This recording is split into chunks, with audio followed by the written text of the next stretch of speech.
Assalamualaikum warahmatullahi wabarakatuh. Selamat datang pada perkuliahan kedua dari Teknologi Minyak dan Gas Bumi. Pada kesempatan kali ini kita akan belajar mengenai komposisi minyak bumi. Jadi materi ini seharusnya dijadwalkan untuk minggu kedua dan minggu ketiga, tapi di sini saya satukan langsung saja. Materi yang akan kita pelajari hari ini adalah komposisi dari minyak bumi. Minyak bumi, secara garis besar, komposisi utamanya adalah senyawa hidrokarbon. Tetapi biasanya tidak 100% senyawa hidrokarbon yang terkandung pada minyak bumi yang keluar setelah dipompa. Tetapi juga ada senyawa-senyawa campuran, senyawa-senyawa pengotor yang bukan merupakan senyawa hidrokarbon. Jadi, secara garis besar ada dua komponen penyusun minyak bumi, yaitu senyawa hidrokarbon dan juga senyawa non-hidrokarbon. Mungkin teman-teman lebih sering melihat bahwa minyak bumi itu digambarkan warnanya hitam pekat keluar dari pompa. Tetapi sebenarnya minyak bumi setelah dipompa itu warnanya berbeda-beda tergantung dengan sumbernya. Setiap sumber punya komposisinya masing-masing. Jika senyawanya lebih banyak senyawa hidrokarbon berat, biasanya warnanya akan lebih pekat. Tetapi jika lebih banyak senyawa hidrokarbon yang ringan, biasanya warnanya lebih terang. Jadi kandungan minyak bumi adalah suatu campuran kompleks yang terdiri utamanya dari senyawa-senyawa hidrokarbon. Kandungan senyawa hidrokarbon murni yang ada di dalam crude oil sebenarnya bervariasi tergantung dari sumbernya. Tetapi kandungan senyawa hidrokarbon yang murni dari crude oil itu bisa mencapai 97 sampai 98% itu ada di Pennsylvania. Tetapi kandungannya tidak selalu hidrokarbon murni. Kadang di dari sebuah sumur minyak lebih banyak komponen pengotornya dibandingkan komponen hidrokarbonnya. Jadi memang itu tergantung dari sumber minyak buminya. Ada komponen-komponen pengotor, komponen yang tadi saya sebutkan senyawa non-hidrokarbon, itu biasanya terdiri dari senyawa belerang, nitrogen, oksigen, dan logam-logam lain minor yang biasanya logam-logam ini jumlahnya paling sedikit dan dia terikat sebagai senyawa organik. Selain pengotor tadi dari oksigen, nitrogen, sulfur, ada juga air dan garam yang pasti ada di dalam minyak bumi. Materi yang kemarin sudah saya jelaskan bahwa dalam sebuah sumur di minyak bumi ada beberapa tipe kubah. Ada kubah yang di tengahnya ada saltnya. Nah, itu biasanya kalau di kubah itu ada tipe kubah salt, maka kandungan garamnya akan tinggi. Dia akan terdispersi pada crude oil-nya. Bahan-bahan yang tadi non-hidrokarbon itu sebenarnya dia mengganggu di dalam proses pengolahan minyak bumi. Jadi biasanya itu tidak kita inginkan. Jadi ada proses-proses treatment untuk menghilangkan senyawa-senyawa non-hidrokarbon yang tidak kita inginkan di dalam proses pengolahan minyak bumi menjadi produk-produk turunan. Biasanya karena beberapa akan berpengaruh pada mutunya dan yang paling berbahaya adalah biasanya dia korosif sehingga akan menambah kos di proses produksinya jika tidak dihilangkan. Sekarang kita bahas komponen yang pertama dari minyak bumi, yaitu komponen hidrokarbon. Hidrokarbon ada beberapa jenis hidrokarbon, ada parafin, naftan, dan aromatik. Selain itu, ada monoolefin dan diolefin. Yang pertama, senyawa hidrokarbon itu apa? Jadi senyawa hidrokarbon itu adalah senyawa yang terdiri dari unsur karbon dan hidrogen. Jadi seluruh hidrokarbon rantainya itu isinya cuma karbon sama hidrogen, tergantung nanti bisa panjang atau nanti dia bisa bercabang. Secara garis besar, senyawa hidrokarbon yang ada di dalam minyak bumi ini sangat banyak jumlahnya dan dapat dikelompokkan menjadi 3 golongan besar. Yang pertama golongan parafin, kemudian naften, dan juga golongan aromat. Sedangkan senyawa hidrokarbon monoolefin dan diolefin itu terbentuk karena adanya rengkahan ketika proses pengolahan minyak bumi. Jadi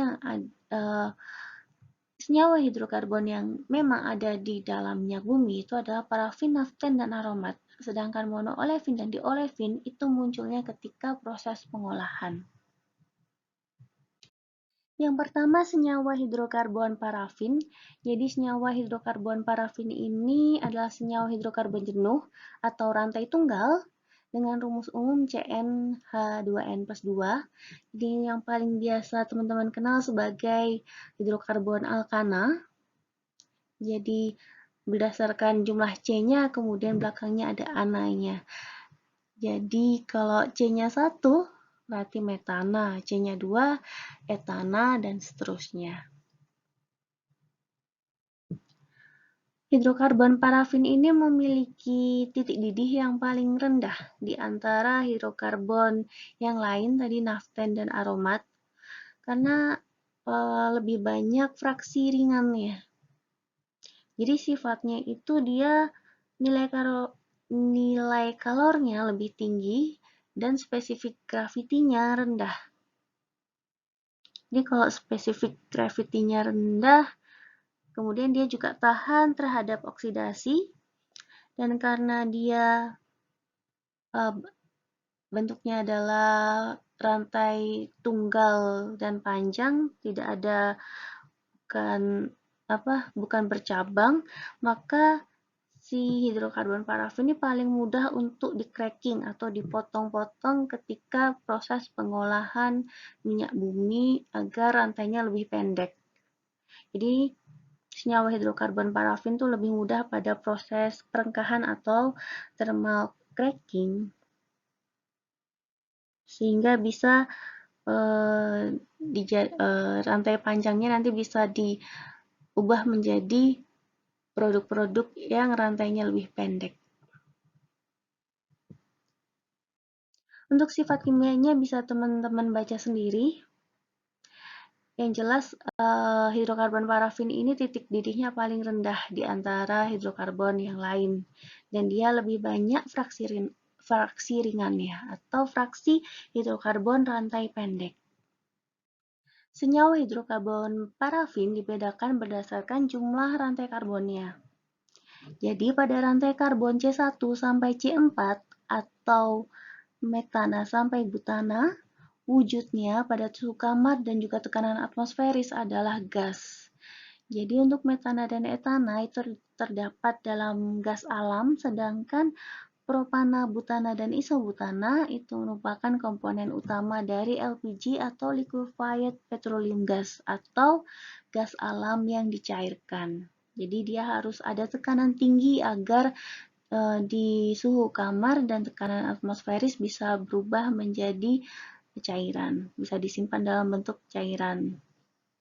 Sedangkan untuk hidrokarbon rantai kelima sampai 16 itu wujudnya adalah cairan pada suhu kamar dan juga tekanan atmosferis. Umumnya terdapat pada fraksi nafta, bensin, kerosin, solar, minyak diesel, dan juga minyak bakar. Ini adalah contoh-contoh produk dari minyak bumi. Nanti kita akan pelajari pada masih 2 pertemuan setelah ini.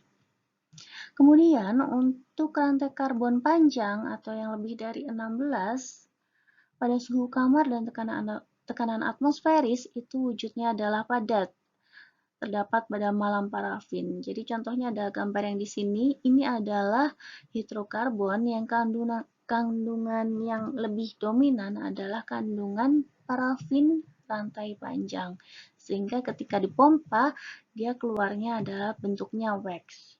Di sini udah mulai dia belum terlalu tinggi kandungan waxnya, tetapi di sini sudah mulai agak kental atau viscosity-nya terlalu tinggi. Biasanya ketika minyak crude oil-nya wujudnya seperti ini, proses transportasinya itu ada proses pemanasan sehingga wujud si minyak bumi ini lebih cair. Yang kedua adalah senyawa hidrokarbon naften. Jadi senyawa hidrokarbon naften adalah senyawa hidrokarbon jenuh dengan rumus CnH2n. Jadi di sini hidrokarbon jenuh, jadi rantainya masih rantai karbon tunggal. Jadi di sini masih satu. Rumus umumnya adalah CnH2n.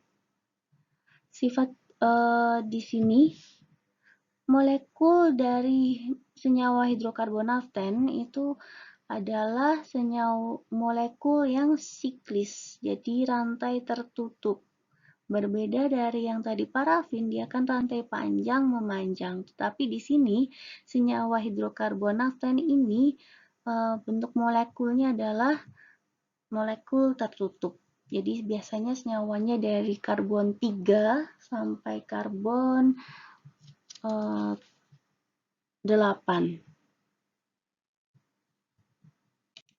Jadi biasanya juga disebut sebagai sikloparafin karena seperti parafin tetapi molekulnya bentuknya adalah siklis.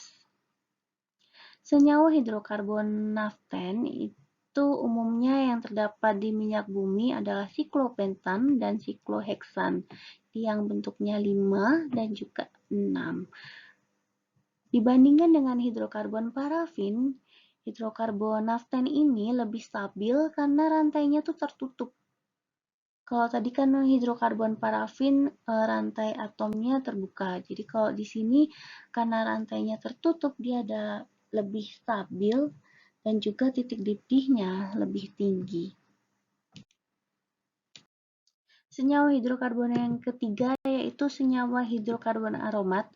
Jadi senyawa hidrokarbon ini adalah senyawa hidrokarbon tidak jenuh atau memiliki rantai rangkap di antara karbonnya dan rumus umumnya adalah CnH2n-6. Dia ini sangat reaktif, dapat dioksidasi menjadi asam dan juga mudah mengalami reaksi substitusi dan juga reaksi adisi. Jadi senyawa hidrokarbon aromat ini memiliki titik didih yang lebih tinggi dibandingkan yang dua tadi, parafin dan juga naften, sehingga dia fraksinya lebih ke fraksi berat. Cuma sedikit yang mengandung senyawa aromat tapi titik didihnya rendah, biasanya yang sederhana seperti benzen, itu biasanya tidak banyak, tetapi di dalam crude oil biasanya senyawa hidrokarbon aromat itu contohnya adalah naftalen dan juga antrasen. Jadi lebih ke fraksi beratnya dibandingkan di fraksi ringannya. Jadi secara garis besar hidrokarbon itu terdiri dari dua, yaitu yang rantai terbuka dan juga rantai tertutup atau yang siklis. Dan dibagi masing-masing dibagi menjadi jenuh dan tidak jenuh. Jadi kalau yang jenuh itu rantai tunggal, tidak jenuh itu rantai ganda. Sedangkan untuk hidrokarbon yang rantai tertutup atau siklis itu dibagi menjadi alisiklis dan juga aromatis. Aromatis tadi sudah saya sebutkan ada benzena, naftalen dan juga antrasena. Selanjutnya senyawa hidrokarbon monoolefin dan juga diolefin. Jadi kedua senyawa ini, monoolefin dan diolefin ini bukan terdapat di crude oil, tetapi dihasilkan ketika proses cracking atau proses perengkahan. Rumus umumnya adalah CnH2n. Kemudian dia adalah senyawa hidrokarbon yang tidak jenuh, memiliki ikatan rangkap 2. dan dia ini reaktif dan biasanya digunakan sebagai bahan dalam industri petrokimia, misalnya etilen dan juga propilen. Senyawa hidrokarbon di olefin juga tidak terdapat di crude oil tetapi dihasilkan dari proses rengkahan. Memiliki rumus umum CnH2n-2. Dia juga senyawa tidak jenuh, memiliki ikatan rangkap 2. Dan senyawa di olefin ini tidak stabil, sangat reaktif, dan akan berpolimerisasi membentuk damar atau wax. Distribusi senyawa hidrokarbon di dalam minyak bumi itu tidak merata. Jadi, baik hidrokarbon parafin, naften, dan juga aromat itu tidak merata di semua fraksi, baik itu fraksi ringan maupun fraksi berat. Jadi, fraksi ringan itu yang titik didihnya lebih rendah, sedangkan fraksi berat itu yang titik didihnya lebih tinggi. Jadi, tidak melulu kalau parafin itu berada pada fraksi ringan. Tidak selalu aromat itu berada pada fraksi berat, walaupun memang lebih banyak berada pada fraksi berat. Jadi senyawa hidrokarbon naften polisiklis dan juga poliaromatis itu tidak terdapat pada fraksi ringan tetapi terdapat dalam fraksi berat. Sedangkan makin berat fraksinya, kandungan poliaromat dan polinaften akan semakin besar. Kita lihat pada grafiknya. Jadi ini adalah grafik antara persentase hidrokarbon terhadap titik didihnya. Jadi di sini bisa dilihat bahwa pada titik didih rendah itu lebih banyak kandungan parafinnya. Jadi ada isoparafin dan juga normal parafin. Dan juga monosikloparafin. Tetapi pada fraksi berat itu lebih banyak kandungan polisiklis dan juga poliaromatisnya. Jadi semakin berat fraksinya, kandungan poliaromat dan juga polinaften itu akan semakin besar. Sedangkan pada fraksi ringan itu lebih banyak kandungan parafinnya. Kemudian kita masuk ke komponen yang kedua, yaitu komponen non-hidrokarbon. Terdiri dari belerang, oksigen, nitrogen, dan logam-logam mineral. Senyawa non-hidrokarbon di dalam minyak bumi umumnya tidak diinginkan di dalam proses pengolahan minyak bumi. Jadi contohnya adalah belerang, oksigen, nitrogen, dan juga logam-logam lainnya. Dan biasanya dia tuh dianggap sebagai pengotor. Karena lebih banyak pengaruh tidak baiknya di dalam proses pengolahan minyak bumi, baik itu di dalam kilang.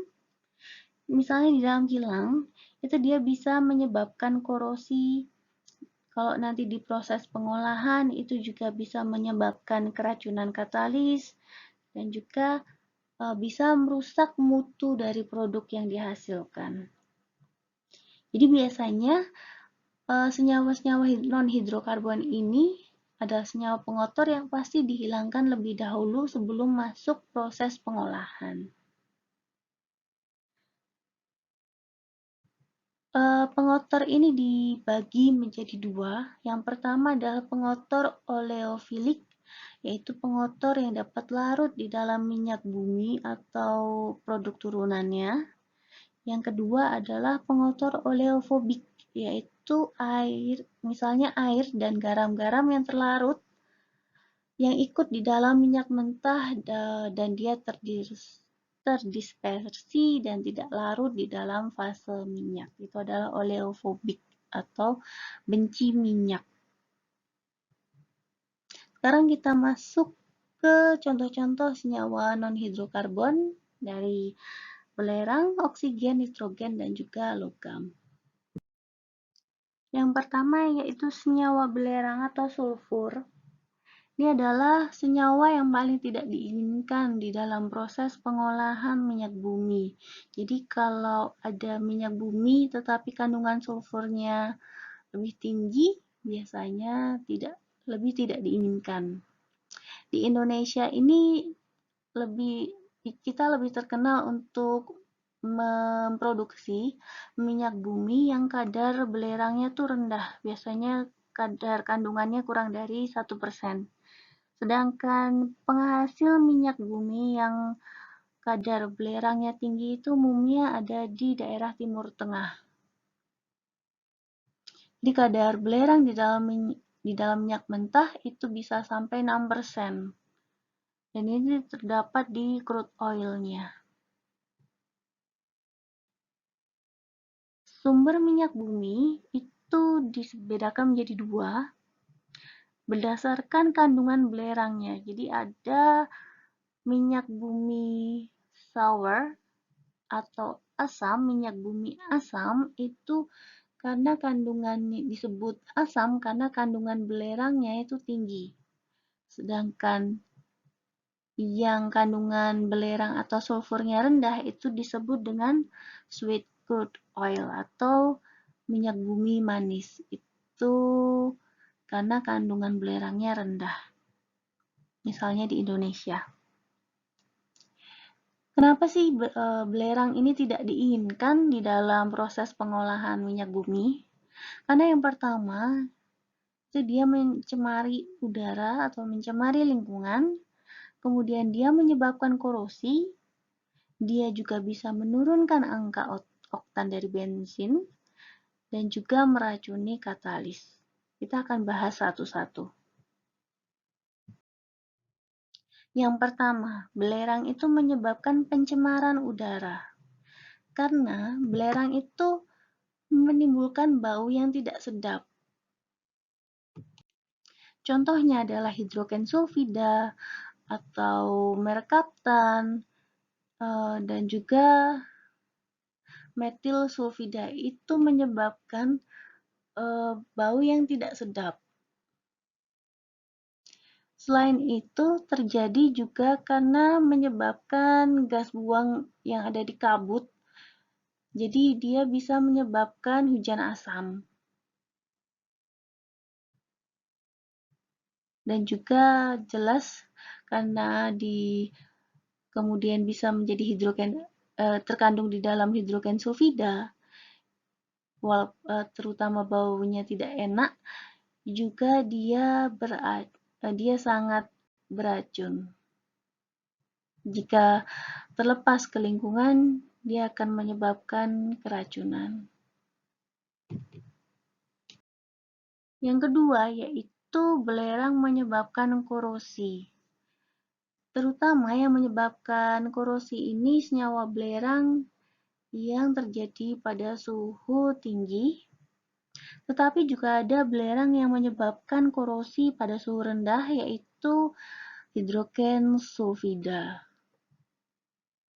Itu bisa menyebabkan korosi walaupun si hidrogen sulfidanya ini tidak ada proses pemanasan sama sekali karena memang nature-nya dia korosif. Selain itu, dalam korosi di dalam peralatan, dia juga bisa mengkorosi pada proses pembuangan gasnya. Jadi kalau dia merusak cerobongnya dan juga ketika lepas di lingkungan, dia akan bereaksi dengan air kemudian terjadi hujan asam. Seperti yang tadi sudah dijelaskan di bagian pertama. Kemudian yang ketiga yaitu menurunkan angka oktan. Jadi penurunan angka oktan bensin itu terjadi karena belerang. Jika ada kandungan belerang sebesar 0,1%, dia bisa menurunkan angka oktan sampai 2.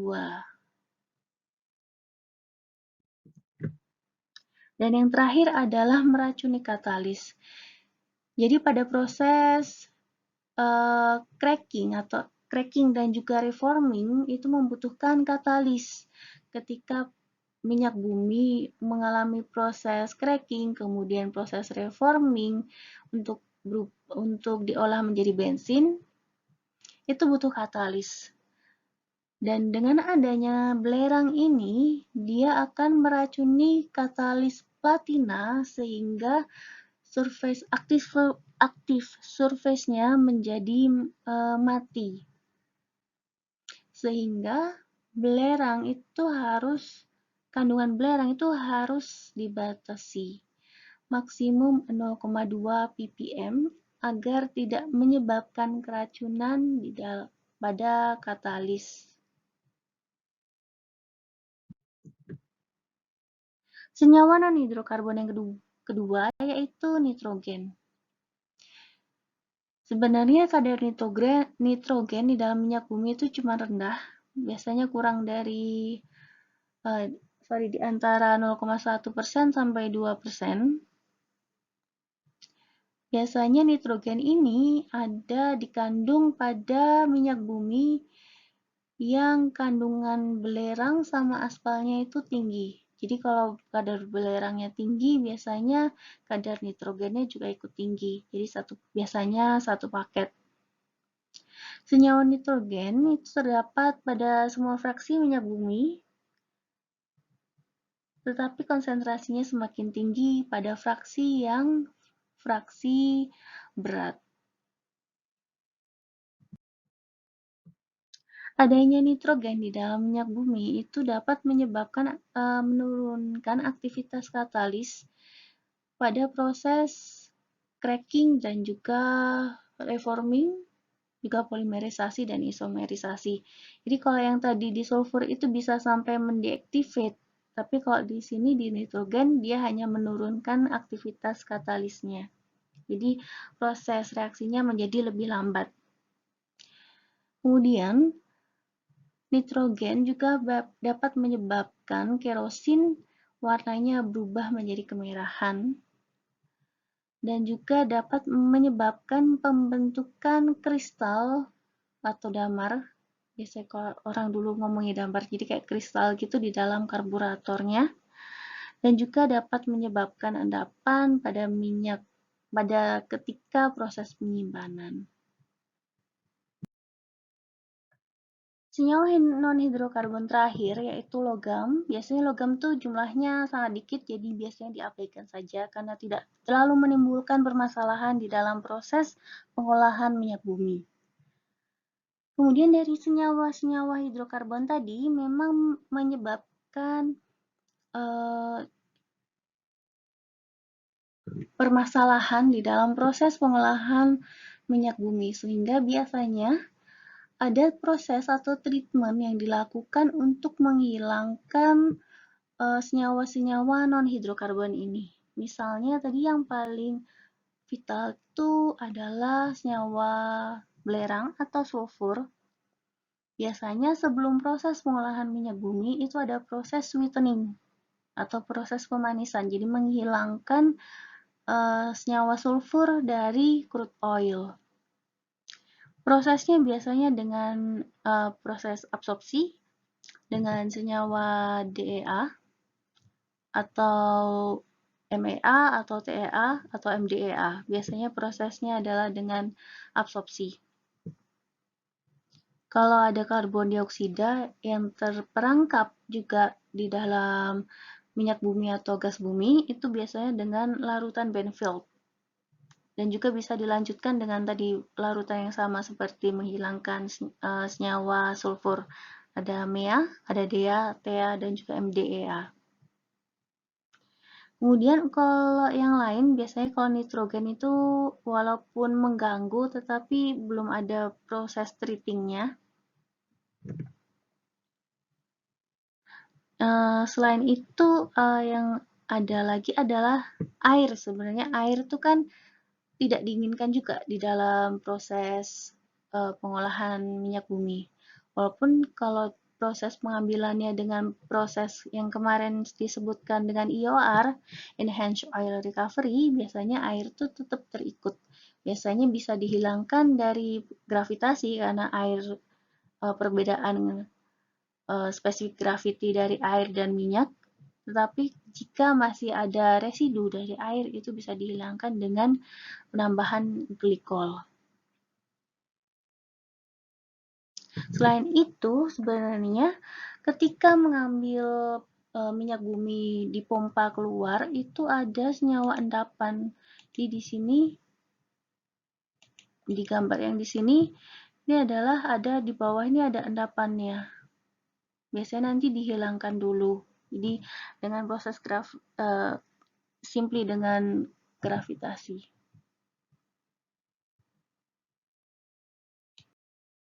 Selanjutnya tentang negara-negara penghasil minyak bumi yang ada di dunia.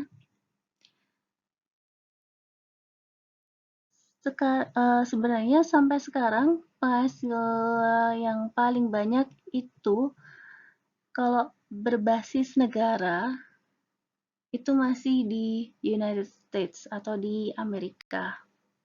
Tetapi ada negara-negara yang di Timur Tengah itu membentuk sebuah organisasi yaitu OPEC yang membawai negara-negara penghasil minyak bumi sehingga si OPEC ini meregulasi harga-harga dari minyak bumi sehingga penghasil atau yang paling berpengaruh di dalam penjualan minyak bumi ya si OPEC itu yang terdiri dari negara-negara yang ada di Timur Tengah dan juga misalnya Saudi Arabia, Irak, Iran, kemudian Uni Emirat Arab atau Dubai itu dan juga Venezuela. Tapi Venezuela sekarang juga sudah tidak ada penghasilan dari minyak bumi juga. Jadi masih dipegang dari Timur Tengah. Kemudian untuk tipe minyak yang ada di dunia, di penghasilnya. Jadi kalau yang kandungan sulfurnya tinggi kan disebut dengan sour crude oil, yang kandungannya rendah itu adalah sweet crude oil. Tetap minyak yang dihasilkan dari Timur Tengah itu kebanyakan adalah sour crude oil. Jadi minyak-minyak yang kandungan sulfurnya itu tinggi. Sedangkan yang kandungannya rendah itu ada di United States, ada di Algeria, dan juga Malaysia juga ada. Indonesia juga ada, tetapi produksinya Indonesia sudah tidak banyak. Jadi sekarang Indonesia lebih banyak impor crude oil juga. Terima kasih atas perhatiannya. Materi untuk 2 pertemuan ini sudah saya jadikan satu dalam satu video. Jika ada yang ingin ditanyakan, silahkan menghubungi via WhatsApp. Kurang lebihnya mohon maaf. Wassalamualaikum warahmatullahi wabarakatuh.